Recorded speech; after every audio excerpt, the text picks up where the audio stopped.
All right, I had a few people on the channel request that I do an updated video of the music room since I haven't done one of these videos for a while, 3 years or so now. So I thought I might go ahead and give you an updated version of the music room from whence I make the videos for the channel. So for anyone who's interested, here we go. So perhaps as good a place to start as any is with the newest member of the collection, and that would be this 2019 Custom Shop Fender Telecaster Thin Line Relic done in Paisley. I was fortunate enough to grab one of the last of these on the internet at the previous price point, which is some $1,500 less than they are now trying to get for the 2020 and 21 models. This is my first Fender Custom Shop guitar, and I must say I'm duly impressed. The quality on this piece is just really impressive. How else to say it? It is a solid guitar from top to bottom. Attention to detail is remarkable. See, every one of those frets has got some really nice relicing done on them.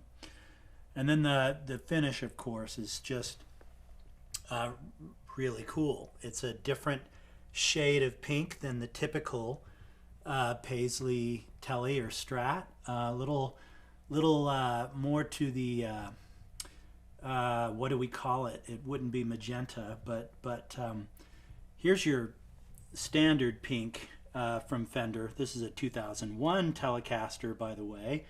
This is the guitar I've had in my collection the longest, and crafted in Japan.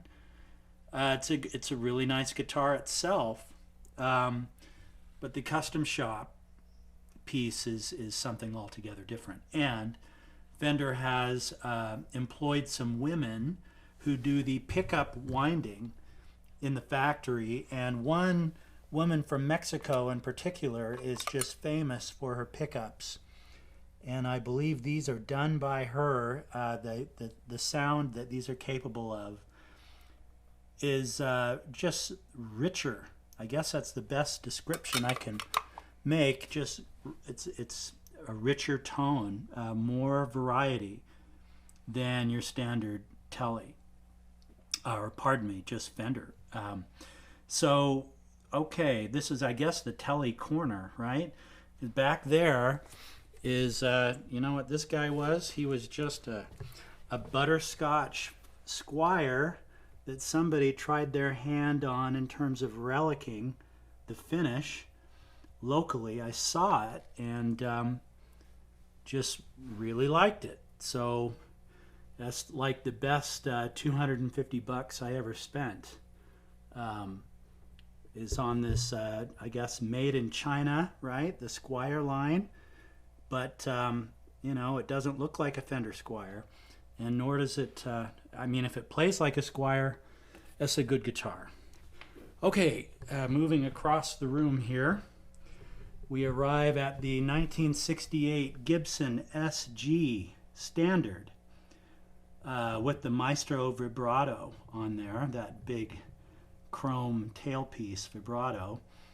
So yes, from 1968, I just for the heck of it went and found some wallpaper on Etsy from 1968 and made a new pickguard for this guitar. Kept the old one, of course. Always keep the old parts. And just cut it to fit the clear pickguard and just laid it down underneath, and voila. Now you've got a 68 SG with the 68 wallpaper in Paisley, and I think that's just a nice look. Very long necks on these SGs. The way the guitar kind of throws the neck up, you notice it's much further out than, say, you know, the Tele neck. So you end up with a very long neck on these SGs that gets quite narrow here toward the headstock. And I must confess I was afraid that this thing would arrive with a broken headstock, because the only guitar I've ever bought and received with a broken neck, well, that's not true, I had an acoustic do that once too, was an SG. Not this one, fortunately, one from the 90s, not the 60s. But there's the 68 SG Standard. Okay, and then just a few pieces of memorabilia here. One from, I think, Weller's best solo product, Wildwood, with the single Sunflower on there. This is released in, I guess, September of 2001. This was, whatever promo piece this was, I picked it up from someone on eBay. And then got this cool piece from the introducing Paul Weller. Says Weller's back, and boy was he. That first LP I think is really, really good. I must say I haven't really been able to get into him in the last decade. Love his old stuff. I mean, look at him here with this old Hofner bass that he's working out something on. Really like that piece too. I think someone in Japan had that, and I bought that from them. But yeah, I'm of course just a huge fan of Weller, but just of late, it's just not doing it for me. I don't know what it is. That's just me. I'm not saying that anybody else should feel that way. But boy, do I love the old stuff. Okay, next guitar here is a 2011 Rickenbacker 625. It was actually just a Maple Glow 620 that I revamped, as you can see, quite a bit. Sent it to a guy I know in Florida who specializes in paisley finishes, and he put on what he calls a Taniqua paisley finish, which is gold, perloid, and pink. And I threw the gold guards on there, a vibrato by Paul, reissue tailpiece vibrato, stovetop knobs, yada, yada, yada, the whole 9 yards there. And there's the headstock, which is also done in paisley with the gold truss rod cover. And the rear of this guitar, whoops, is also all done in paisley too, so you can see that. Really well done. Boy, this guitar now with this finish is just solid as a rock, heavy too, because it's a solid body guitar. But there you go. A few Style Council pieces, LPs from, or EPs, I should say, from the early Style Council days. Really love their artwork and the music from back then. It's just really good stuff. Okay, then over here we have the 1966 Rickenbacker 335 in Maple Glow. And this piece was the proverbial train wreck when I came upon it.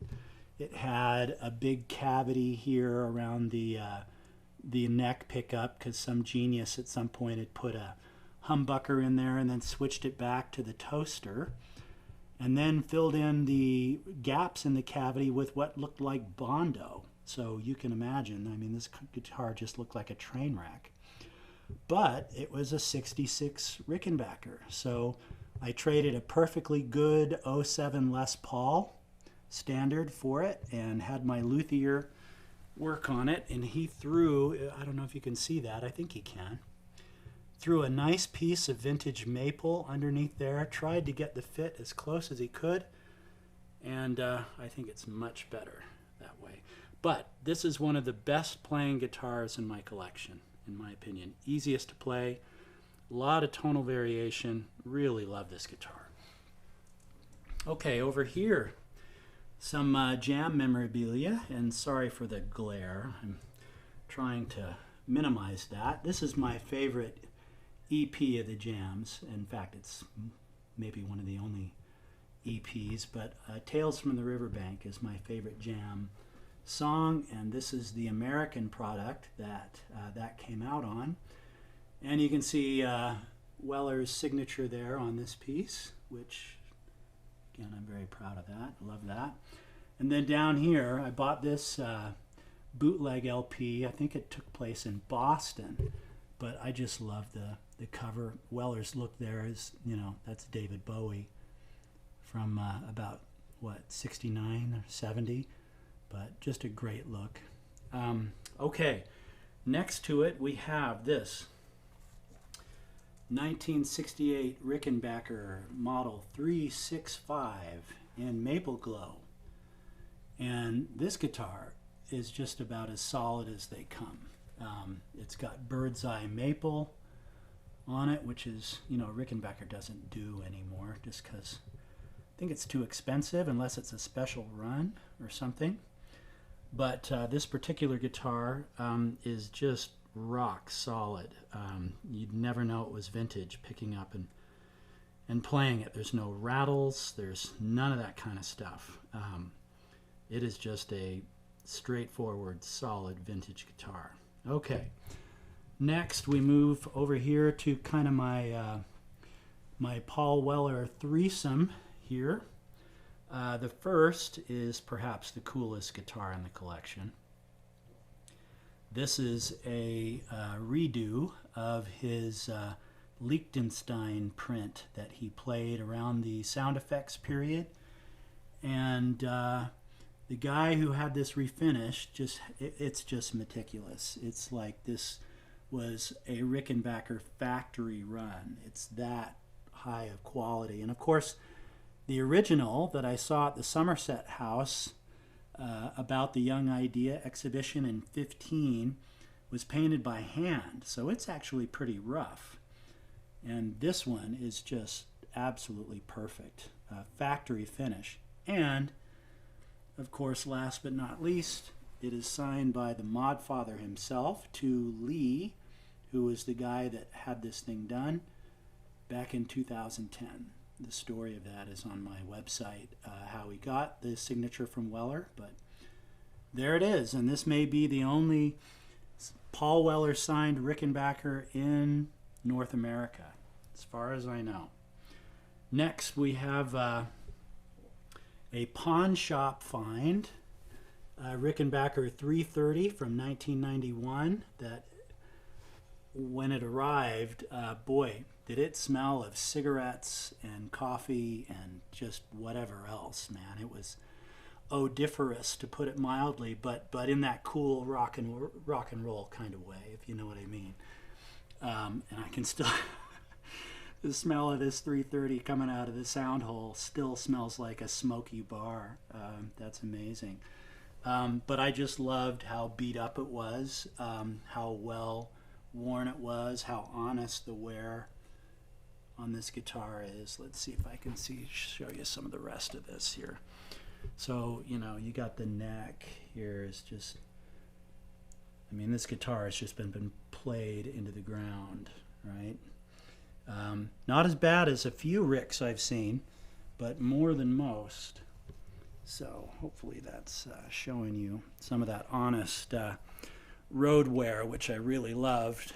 And got these stickers from a really generous guy over in the UK who just sent them to me. He's done that a few times now. Thank you very much, JN. That's all I'll say about that. And then finally here we have the 330 in white. This is the total look white Rickenbacker that Weller played right toward the end. Used it with the on the Town Called Malice video on top of the Pops. His was actually a very rare 1979 white Rickenbacker. I think they made 5 of those. This one is a 1995.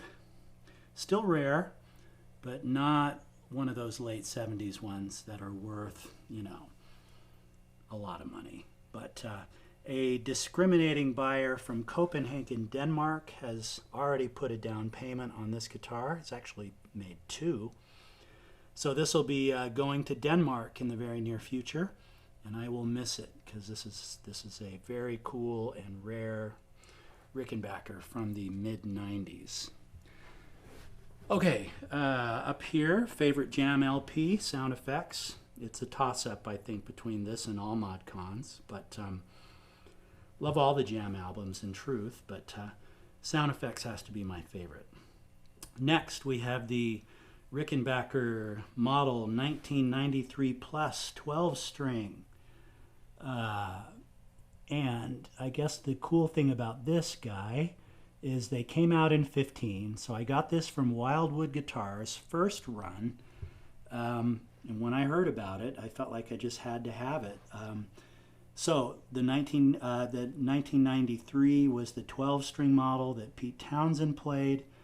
Rickenbacker decided to re-release this guitar, only they did so with a wider neck, which was previously only available on the 660 Model 12s. But here it is on this other old body style with the F-hole of the Rose Morris line of Rickenbackers that they sent to England back in the early and mid-60s. So this is just a really wonderful 12-string guitar to play. I'll just put it that way. Okay, various jam memorabilia here. No big deal. There's some collectors out there that have so much more stuff. And I spent way too much money framing this About the Young Idea print from that Somerset House exhibition in 15. Let's see, my LP collection from high school. You can see some jam stuff there. And some other things, Gugas, odds and ends. Little Vox amp there that I rarely use, but I just love that Union Jack grill. Okay, then we'll just kind of swoop by quickly here and land on this thing where there are actually two of these. I sold the first one and was lucky enough to grab a second one. So my buddy Bob in LA, who builds basses in his spare time, I said, man, it would be really cool to have a 1960 spec Rickenbacker Model 4000 in Maple Glow. And he said, let's do it. So for the price of materials, he built this bass, and I've had a good friend of mine who's a longtime bass player come over and take this thing out for a ride, and he thinks it's you know, you never tell it apart from something out of the factory. It is just solid and sound in terms of all of its physics. This bass plays really easy and really well, and is just that horseshoe pickup from the factory is just boomy as hell. So really like this piece. There aren't others out there other than the one that a guy from Manhattan saw on the website and had to have. So I sold it, but I was lucky to get the only other one. So there you go. There's the nod to the Smiths and Johnny Marr. This is my favorite LP of theirs. From high school, 1983, I passed up seeing that gig like an idiot for, I don't know, some other ridiculous reason. But great LP there. This here is a 1974 Fender Bassman amp that I bought here locally that some guy had found in the basement of a church with the original Fender amplifier covers on it, pretty much untouched since 1974.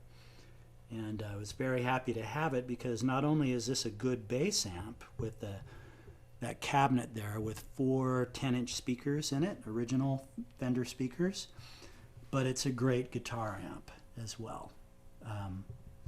Highly recommend that. Down here, covered by the English tea towels, I've actually got 2 of the same PV Backstage 30. Well, okay, why in the hell would I have these in my collection? Well, I've got them in my collection because this was Paul Weller's secret weapon.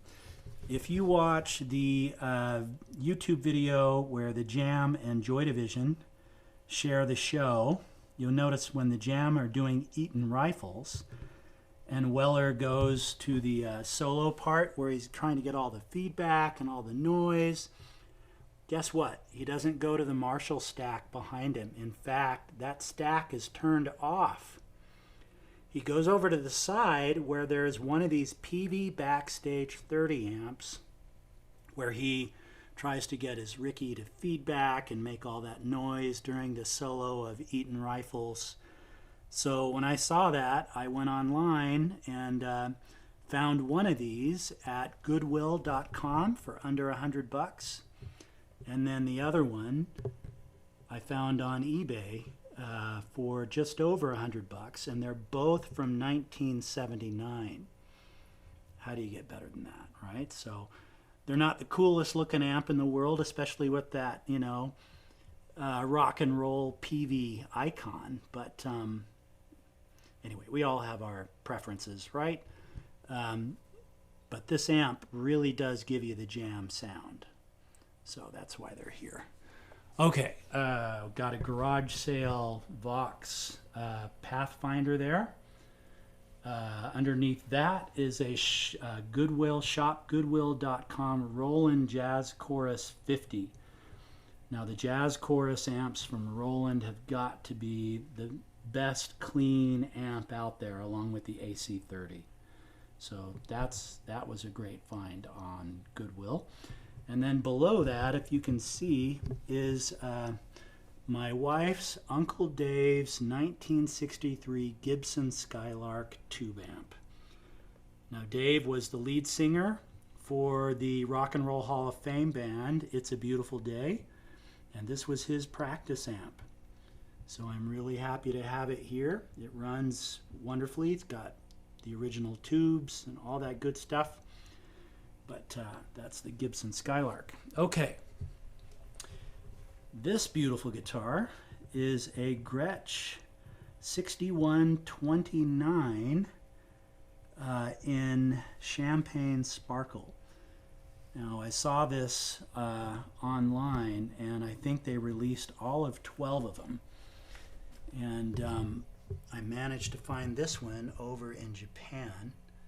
And this is not a custom shop guitar, just a straightforward Gretch Japan product. But I'm telling you, it plays like a custom shop guitar. It is just solid as a rock and capable of all kinds of wonderful tones. Gretch Japan make really good guitars, guys. So make sure to consider those when you think about guitar purchases, because Gretch just makes a great product. So here is the Chet Atkins Nashville model from 1970 that I have that probably has more tonal variety than any guitar in the collection. It took me a little bit of work to get the action down to where I really like it. But what a great piece. There's your plaque there. And then finally here we have the 1960 Gretch Anniversary model, single pickup in what they call olive smoke or the Cadillac green. I've just always loved these two-tone anniversary models. Finally found one from the desert in California under somebody's bed for 40 years. My goodness, this guitar is so solid for a vintage piece. Like some of the others, just not a rattle or an issue anywhere. Just really solid Gretch USA craftsmanship a good 60 years later.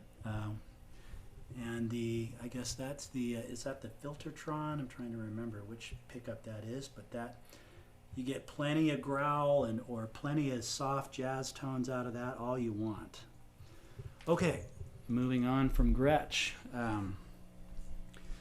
Over here to kind of the workhorse of my music room, the Vox AC30 amp. 2007 model, nothing fancy, nothing special, but what can I say? The AC30 is just, it's a beast in terms of trying to move it around, but it is just a great amplifier. Clean or distorted or whatever you need it to do, it will do it. One of my channel viewers, very kind, sent me, just out of the goodness of his heart, a set of Collector Style Council, my goodness, there's a lot of glare there, Style Council postcards from the UK in the mid-1980s. And I like them so much I had them framed.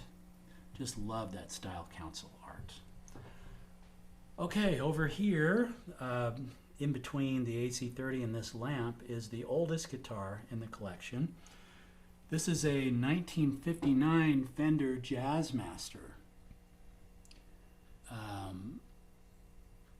in this kind of burst finish here.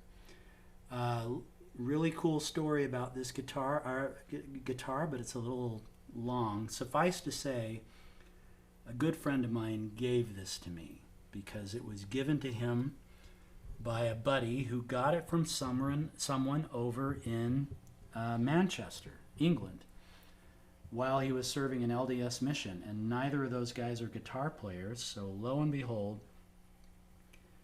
Buddy passes it to Buddy, who passes it to finally to me, and I do try to play the guitar. So here the Jazzmaster rests. 1959, straight as an arrow, solid Fender American craftsmanship from the late 50s. Really nice piece. Then we've got the nod to the Jefferson Airplane here. This album, Surrealistic Pillow, I just love it. It's fabulous mid-60s psychedelic rock and roll, man. Good stuff.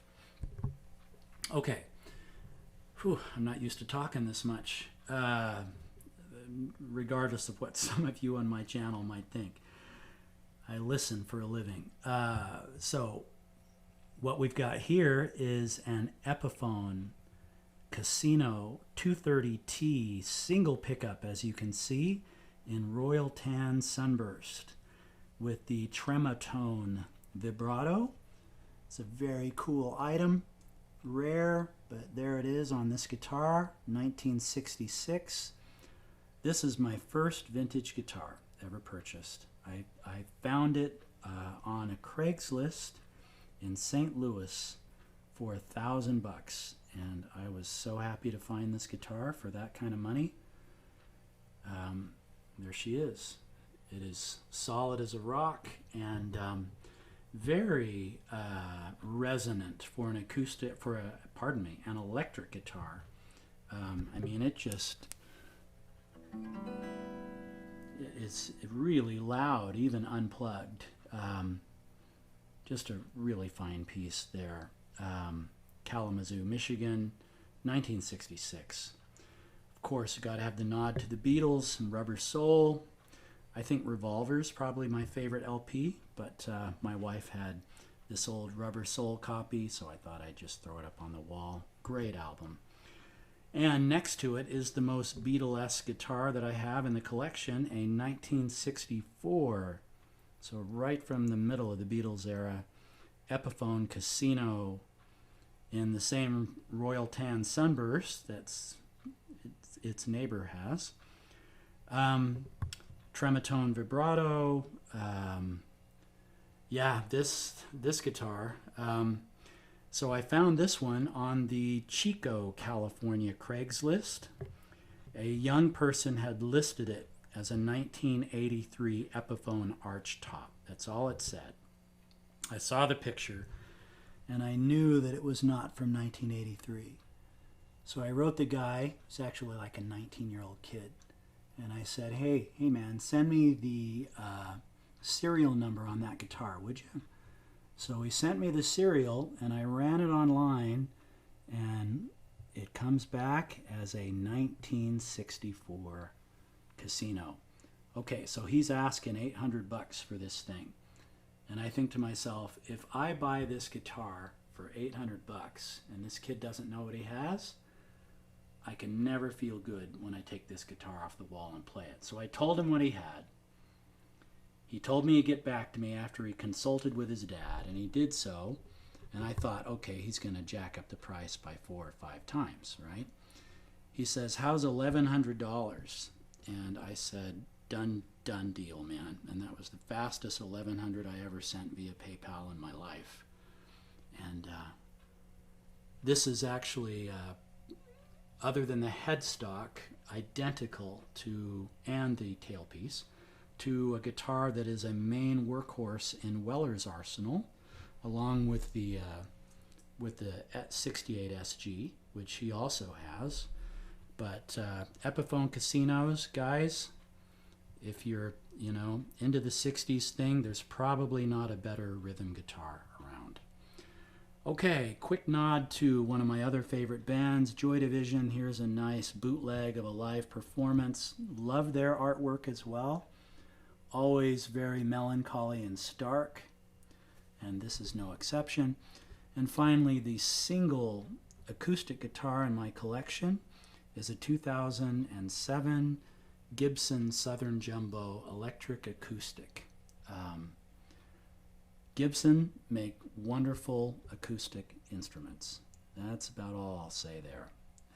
They're just on a par with a Martin or a Taylor, or, you know, the finest guitars out there. Gibson acoustics are just really wonderful things. And here's a final piece of art that I saw online that an Asian photographer pulled together from some of his pics in the the mid 1980s. And of course there is the mod father himself, probably in his mid to late 20s, with the Style Council. Saw this print, had to have it, bought it, framed it. There it is. And okay, that is the quick rundown of my music room. So a few changes, a few things that will be out the door shortly, you know, you just never know. I like to buy and sell, so all of these items are for sale, by the way, though I'm in no rush to sell them. You can tell by the prices I'm asking. But from time to time, I have people who are willing to pay it. And if they do, then we do business, and then I try to upgrade the collection. Not sure how much longer I will do that, to be honest. My guitar playing days may have kind of run their course. I don't know. I'll probably keep a few until the day I die. But one day, I'll probably pare this collection down quite a bit. So anyway, thanks for watching, and thanks for watching the channel also. I appreciate all of the feedback, positive or negative, that I get. I just am amazed that people care enough to watch, to be honest with you. So, okay, that's it, man. Cheers.